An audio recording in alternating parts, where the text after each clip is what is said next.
Hello everybody and welcome to another episode of Let's Talk About It. Today I am going to do a get ready with us. I have a very special guest. Hi, I'm Danica. It's a pleasure to meet you. And I am super excited.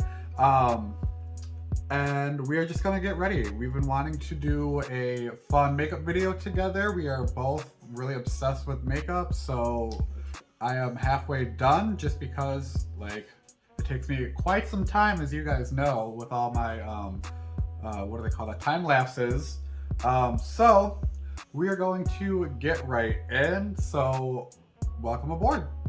So when you are doing your makeup for a show, what's your go-to starting place? Like if you don't start there, you feel like everything is gonna get fucked up. Moisturizer and primer for sure. I have to make sure that my skin is ready to take on the makeup that's going to be on all night. It's a good call. I don't know, my thing is eyebrows. Really? Yeah.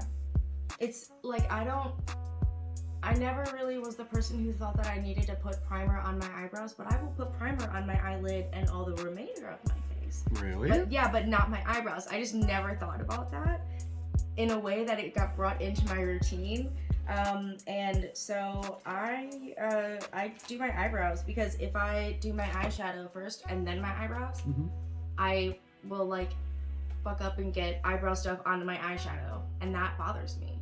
Or if I do my foundation first and then I fuck up my eyebrows and I clean up, then I have to redo my foundation in that one small spot. Right. And I don't know, for some reason my brain is like, let's just dodge the eyebrows, do that first and dodge it whenever I'm putting my stuff on. I really need to start doing that and do my eyes first, but I just haven't. I just found ways that are easy for me to clean everything up and just found ways around that because my eye crease, the creases on my eye right here, they mess up a lot and sometimes I just have to let it go. Just alright, well, just accept it. Can I show off my tackle box? Yeah, go ahead. I'm very proud of this. This is my tackle box. It does not have a name other than tackle box. And I customize it, and it has different sizes and shapes of Q-tips and sponges and reusable makeup cleaning things because it's better for the environment and better for your face, but still a single-use makeup wipe from Neutrogena. Love it. And some little to-go pops in case I was like, hey, I have this liquid highlighter that I love, try it, take some. And then spoolies and the little sponges, and I have hair clips and a sharpener and my eyelash curler and tweezers and more magic in this tackle box than any fisherman could ever put in a tackle box.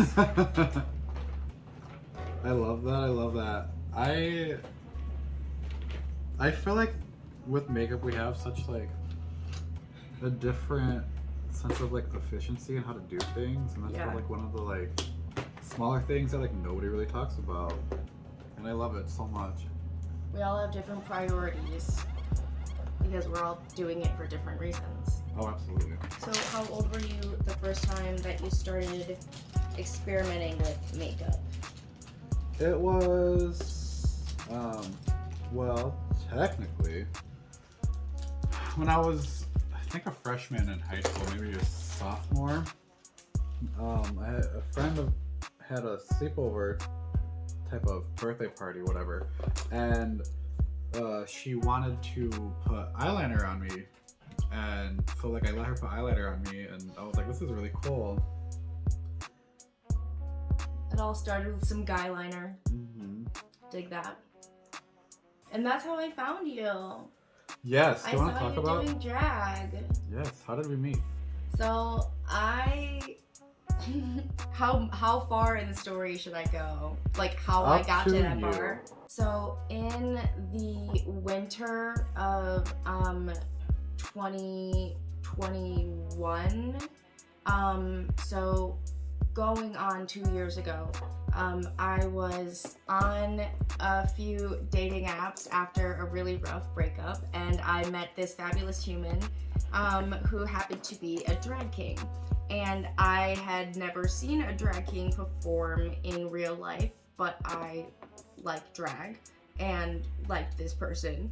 And so I went to see their drag show.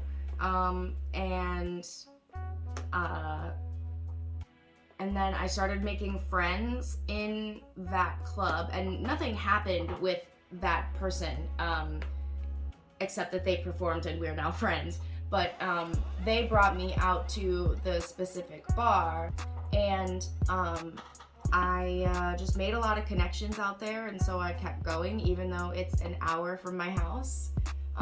Doesn't matter, I love them. And so I go out there, it probably equates to like one of the shows a month, maybe a little bit more, maybe a little bit less, depends on the season, how busy I am.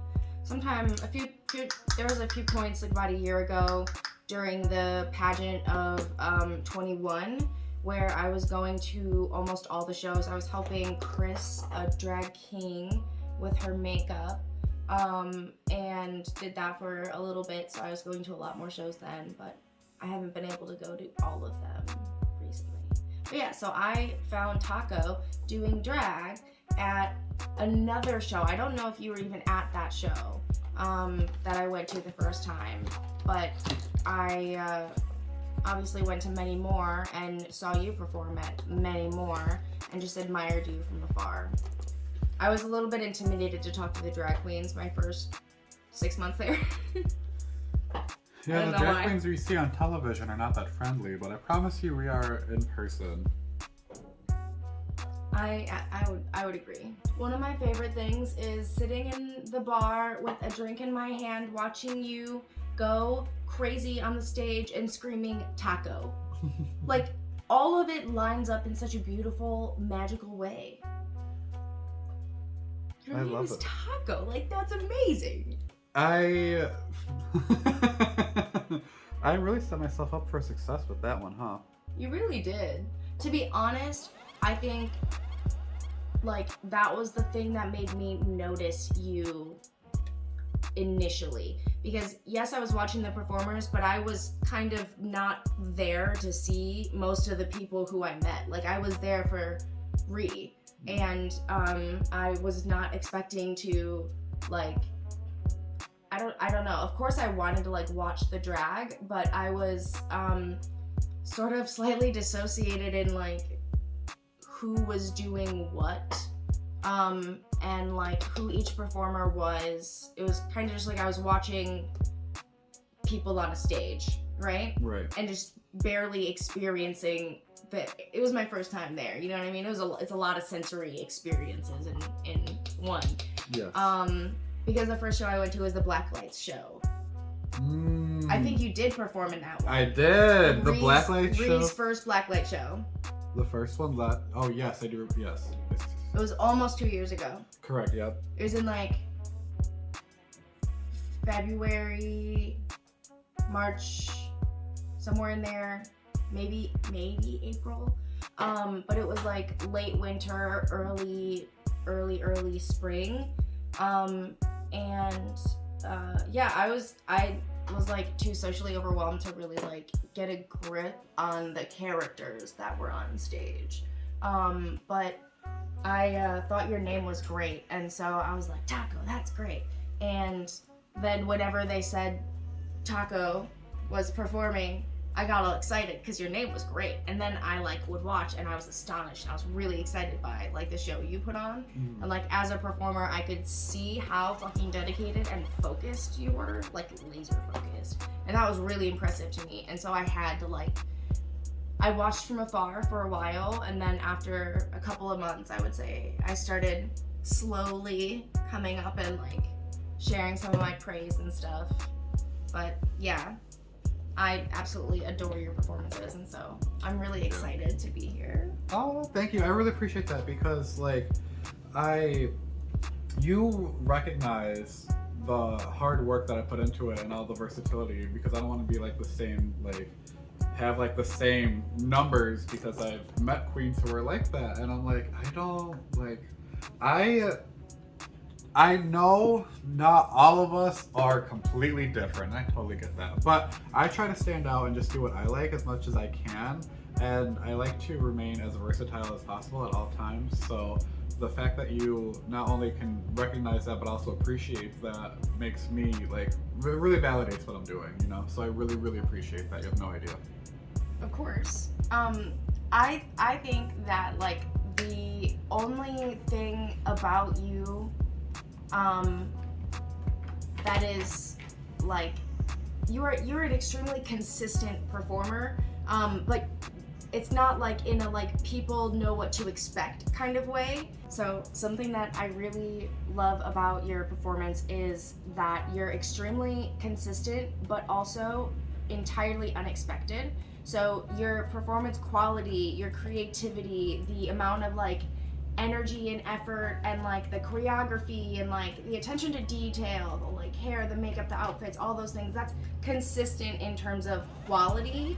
And the only thing that's like inconsistent is what like you're presenting, because you do so many genres. You're really super versatile, and so I don't ever feel like I can sit in an audience where I know you're going to perform and know what to expect, other than I expect that it's going to be kick-ass, because it always is. You know what I mean? That really means the world to me. You have no idea. So I really appreciate you saying that. Of course. Maybe we need to find you the right sugar daddy. Something. Not that you need a sugar daddy, but sugar daddy. Like as long as I have friends like you in my life, I am a rich man. Oh, I love you. You're so sweet. I really am. So my grandma was a babushka, and I'm just thinking of her. Oh. And she's just very much babushka. And so,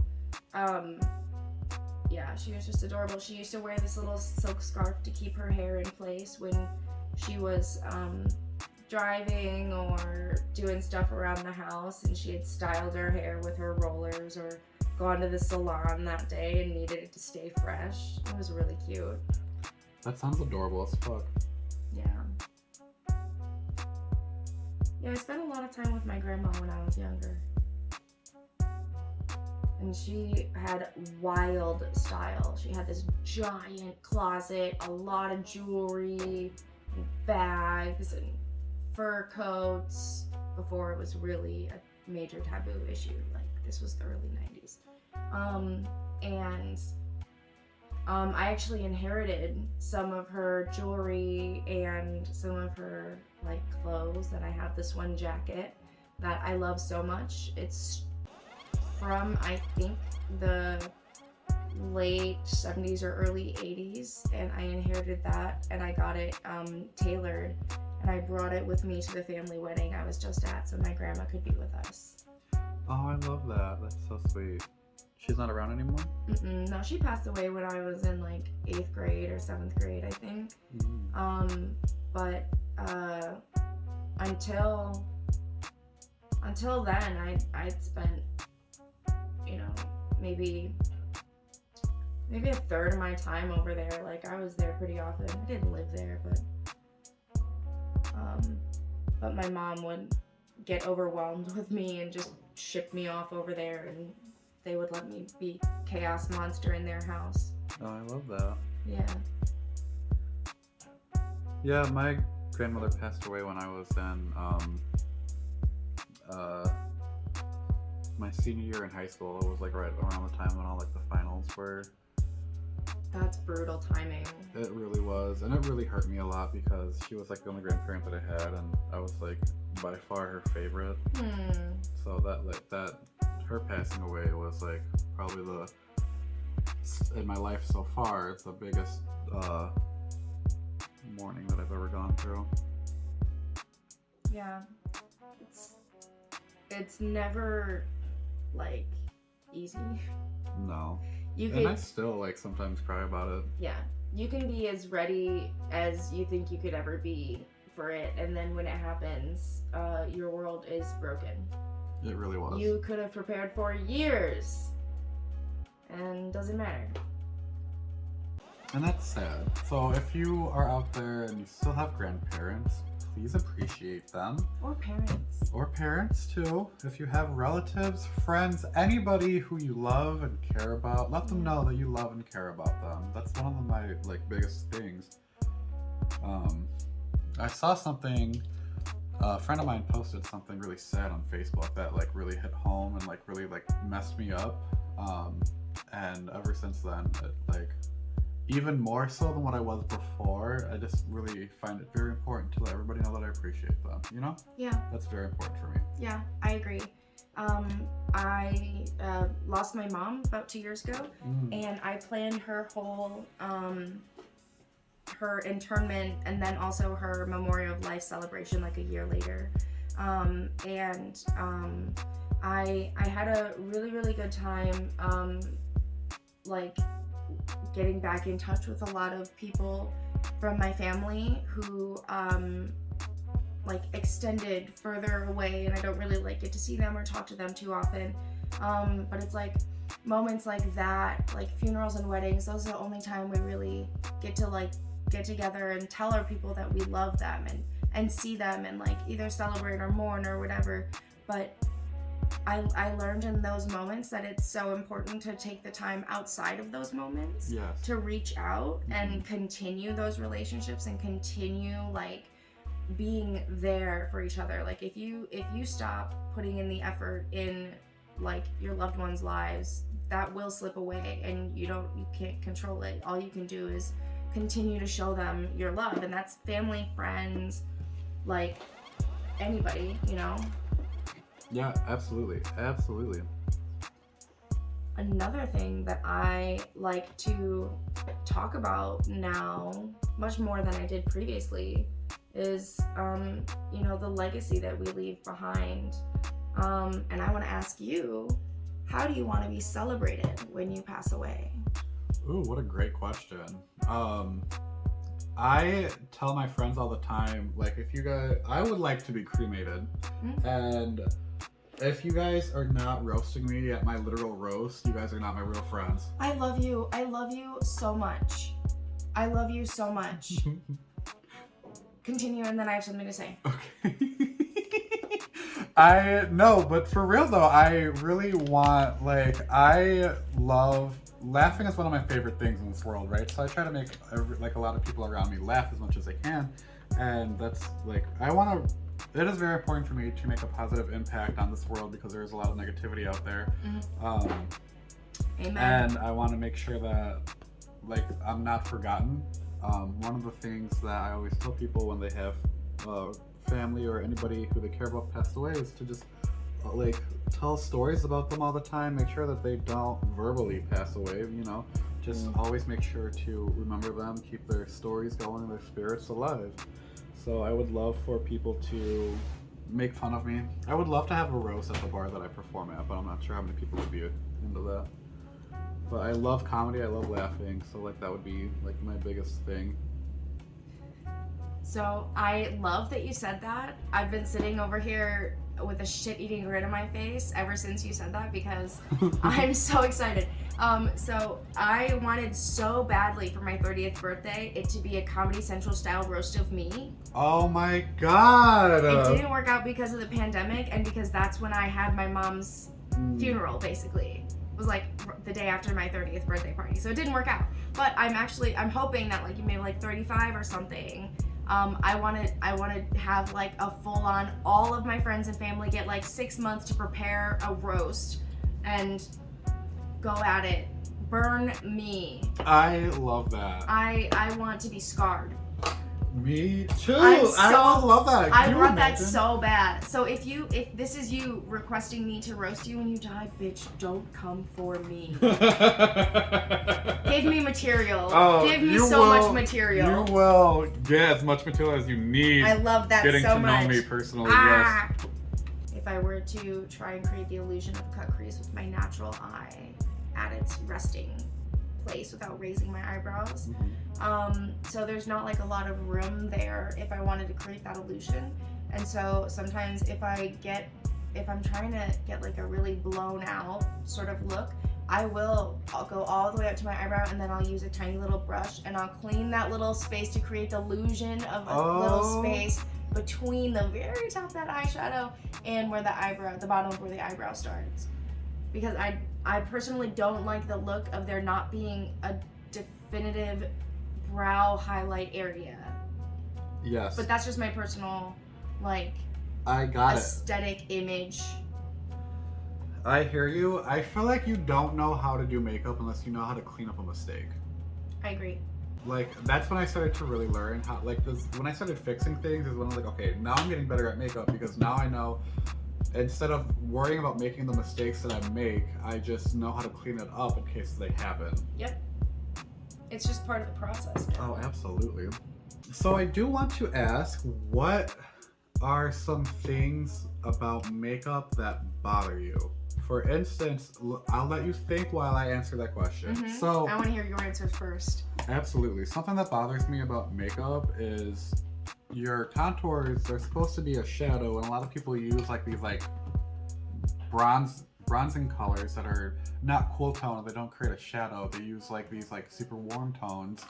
And that kind of bothers me. But another thing that bothers me is anytime people have like green themed palettes, it's not like all greens. Like, how many, even like one company has several nude shades, several blue shades, several red shades, and it's like hundreds. And then they're like, oh, I'm gonna have a green palette, and it's like 2 or 3 shades, and the rest of them are like olive browns and like golds. It bothers me so much. If you can make a palette of all fucking blue, you can make a palette of all fucking green. You can do neon green, Kelly green. There are so many different shades, and I know that you guys have them because you put them in separate palettes. Like, if I want to collect all green shades from one company, it's like 3 and like 10 different palettes that they offer. ColourPop, it really you hear this? bothers me. ColourPop is a good one. They are one of the very few, but even then, it's still not all green. Yeah. Yeah, it's I like think the one color that people will add browns to, and it pisses me off. I think that you need to create a few green palette layouts and propose that to a couple of really good brands, because I agree. I don't think I've ever seen, now green isn't my shtick, right? But like, I don't think I've ever seen a palette that was really like a full-on color devoted palette. That's not just like a 4-pan or maybe a small tiny 9-pan that has like blending shades and highlight shades and 3 green shades. I don't think I've ever seen a full palette dedicated to greens. But I think a lot of those palettes are made with the idea that whoever is receiving this palette doesn't have the other filler shades that are not the greens that are in the palette, right? But people like us have all of those. Yes, we and do. Most of the people buying those palettes aren't looking for the filler shades. We are looking for, if we're buying a purple palette and it has 2 shades of purple in it, when you had the opportunity to give me 9 shades of purple, I'm disappointed. Yes, see, you feel me. I get it. I don't know. I have one that piggybacks off of that, but it is different. And it's not my only one. But when brands put out a palette that has maybe 2 usable shades, and all the others, when like you look at it in the palette, it's nice, but when you use it in any functional way, it does not do what you can want for it to do. It either doesn't have pigment, or it's like glittery, but the kind of glitter that like fluffs everywhere and doesn't stay down, doesn't have like the shimmer pigment or the like moisture in the formula to keep the glitter in place, or the color's really patchy, or it's like really powdery and it's all over no matter what you do. You have no control. I am getting frustrated with brands who I know are capable of quality consistency, but don't deliver it. But they're putting out all these themed palettes and products that we don't need. We don't need. You can cut that in half and give us like intentional, well thought out products that are like the whole thing is feasibly usable. No, I hear you loud and clear on that. And I agree. And I feel like You mentioned ColourPop just now, but I feel like every week, literally, there is a new collection every At least single two. week. Yeah, it's really overwhelming. And honestly, how do they have, like, what are you guys doing? Like, how many creative teams do you have? Yeah, that's why some of it's so hit and miss. You know, Yeah. like they're not really in my. I love ColourPop. I have a lot of products from ColourPop that I like, but I think there are a lot of brands that are just putting out large amounts of releases without putting full consideration into like the intention and all of the. It's just like here's a palette, here's a palette, here's a palette. You probably want 3 shades in this, so you'll buy it. Yeah, that's literally. That's it. And that gets me. It Yes. gets me. And it works, but I don't It's want just to have to cash fall. grabs, I don't yeah. want to fall for that all the time. I'm tired of that. I'm I tired of that. agree, and I need to get better on that. That is a very valid thing.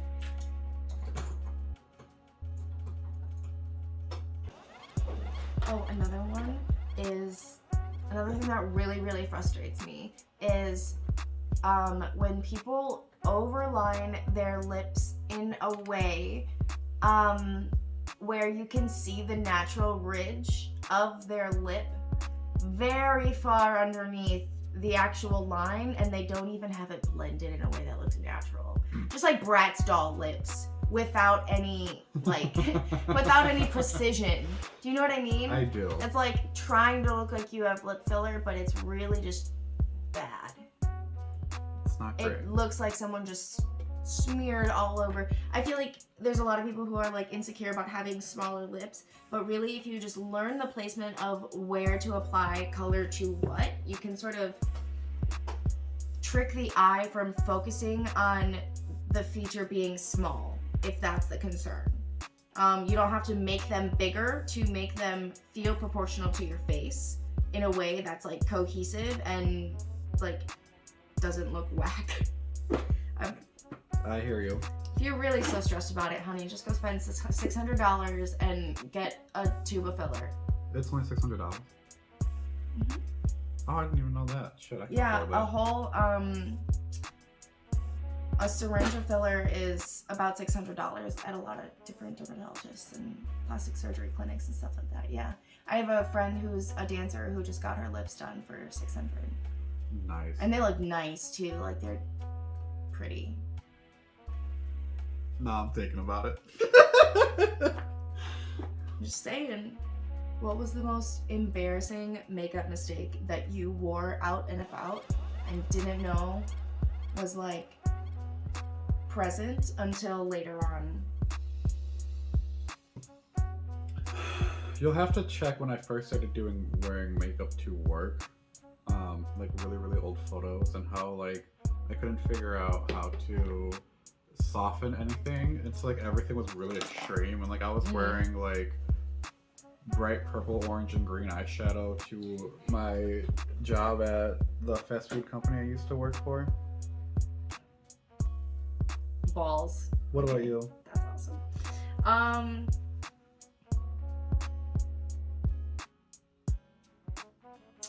I would say definitely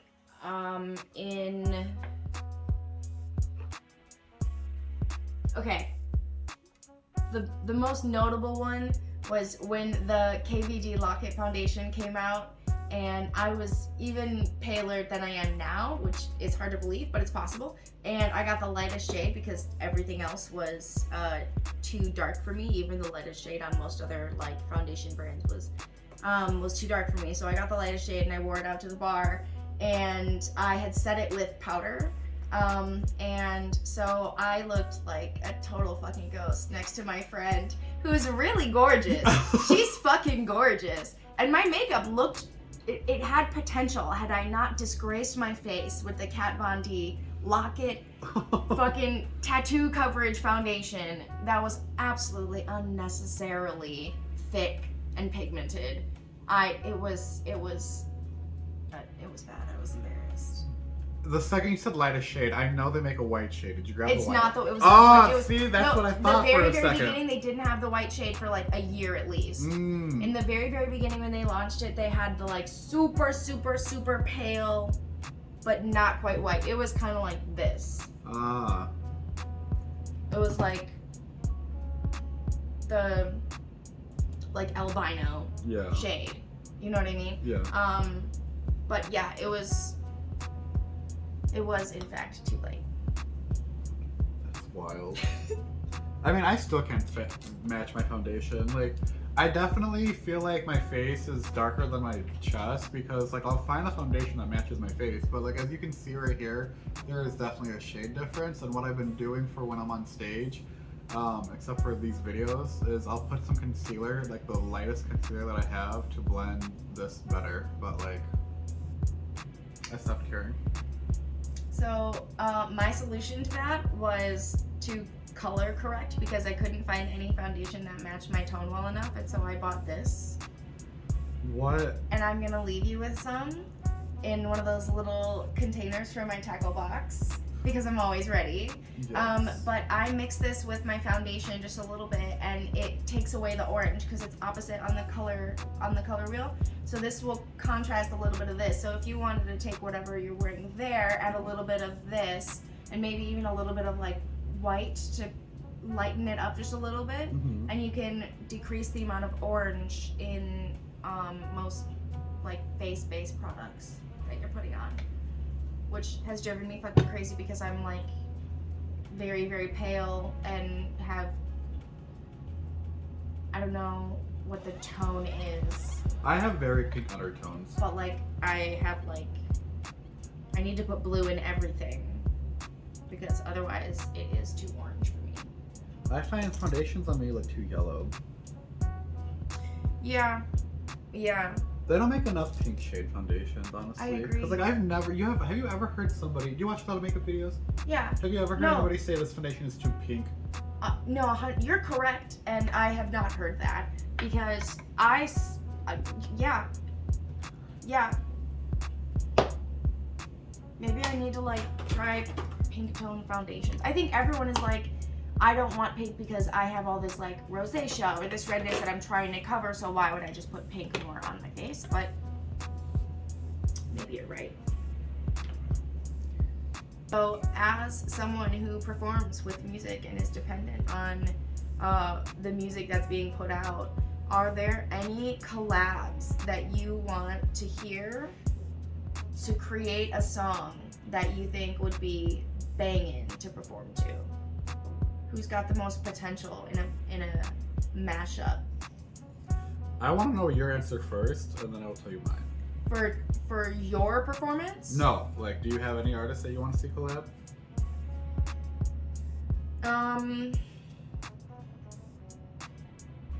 Yes. Yeah, I want to see Cardi B and Queen Herbie collab. That is so close to what I was gonna say. 'Cause Or I was gonna say, or Queen Herbie and Lizzo. I feel like Queen Herbie and Lizzo is like, that's a great one. I was gonna say would be Queen delicious. Herbie and Nicki Minaj. Oh, of course. And then I was also gonna say Cardi B and Nicki Minaj. Because do you remember there's a song called Ladies Night by Lil Kim? Mm-hmm. And it has several female rappers, right? And it's a very good song. Queen Latifah's on it. And I mean, who doesn't love Queen Latifah? I've never heard a bad thing about her. But there needs to be another female empowerment song that has several women rapping about like getting over their differences, having a great time with girls, not having to like feel pressure to put on for guys, and like just being bad bitches. And like I think it would be like probably one of the biggest songs out there. You get Nicki Minaj on a track with Lil Kim, Remy Ma, Cardi B, several of like all like any of their. Do you really? Yeah.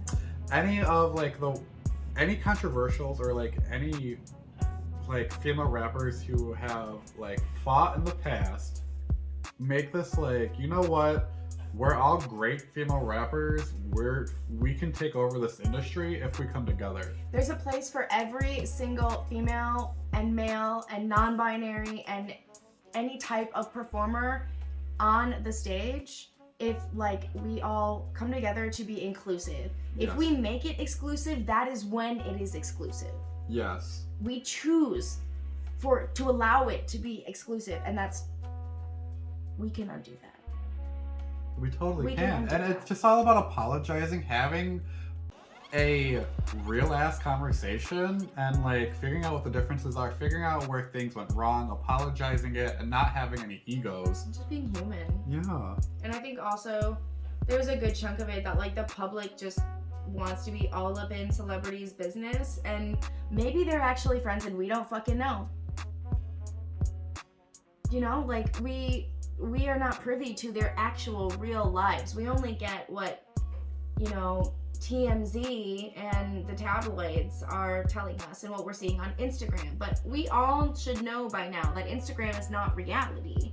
And Yeah, people only post like the good things in their lives, so you're Right. not seeing all the bad stuff. or the things that are, you know, that they want to share. You can censor so many things out of, you know, your public persona.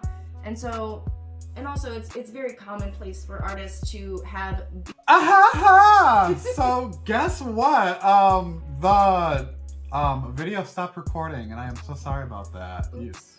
I filmed this on my phone, as you guys know, and apparently all the adult films that I've been screen capping from Pornhub have been taking up a lot of that space. I don't have much room anymore, and I apologize for that. But this is the completed look for both of us. What do you guys think? How do you feel? I feel sassy. I'm excited to have a little bit of like the outfit on, but for sure I love experimenting with color and Yeah. all of this. So I'm really excited. Also, I love that wig on you. Thank you. This is my first time wearing it since I styled this myself. I dyed it myself too. This is a I think I human saw hair. videos of that. Yes, I'm very happy with how it turned out. Although I wish that some of the colors would. I'm not sure it's gonna read on camera, but I used 4 different greens, so I'm hoping that you can see all 4 of them. Thank you guys so much for watching. I really appreciate it. Let me know what you guys think of these looks. I can't wait to see you guys next time. So this is where I get really awkward at the end. You're witnessing this firsthand, where I'm trying to like figure out how to wrap up the video. Thanks for hanging with us. One more time. Thanks for hanging with us. We had a great time with you, and I'm sure that Taco will see you the next time that she wants to talk about it. Yes, I love that. Oh my god, this has been a fun episode of Let's Talk About It. Get ready with us edition, and I will see you guys next time. Bye.